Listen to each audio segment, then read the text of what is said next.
খুলনার প্রকৌশল বিশ্ববিদ্যালয়ে সংঘটিত ঘটনা নিয়ে ছাত্র শিবিরকে জড়িয়ে মিথ্যাচার করা হয়েছে বলে মন্তব্য করেছেন জামায়াতের ঢাকা মহানগরী উত্তরের সেক্রেটারি ডক্টর রেজাউল করিম।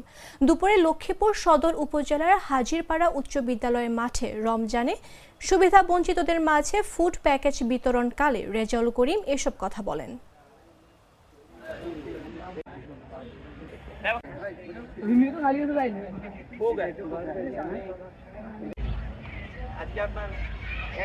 যে কুয়েটে যে ঘটনাটি সংঘটিত হয়েছে এটা খুবই দুঃখজনক এবং অনাকাঙ্ক্ষিত আমরা বলতে পারি, এবং সেখানে ছাত্র শিবিরকে জড়িয়ে কিছু মিথ্যাচার করা হয়েছে।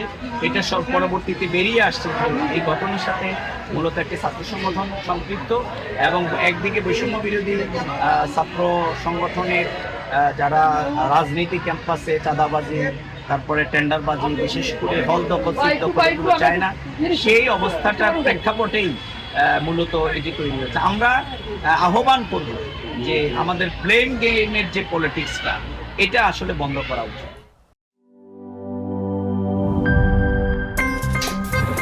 আমার একটা স্মার্ট সিদ্ধান্তে 25% গ্যাসের খরচ কমেছে। ভাবছেন কিভাবে? সাধারণ গ্যাস স্টোভ বদলে আমি এনেছি আরএফএল গ্যাস স্টোভ। এর সাইন্টিফিক নজল ও ব্রাস বার্নার ক্যাপ সমানভাবে তাপ ছড়িয়ে রান্না করে দ্রুত, তাই গ্যাসও বাঁচায় 25%, টাকাও বাঁচে 25%। আরএফএল গ্যাস স্টোভ, নিরাপদ ও গ্যাস সাশ্রয়ী।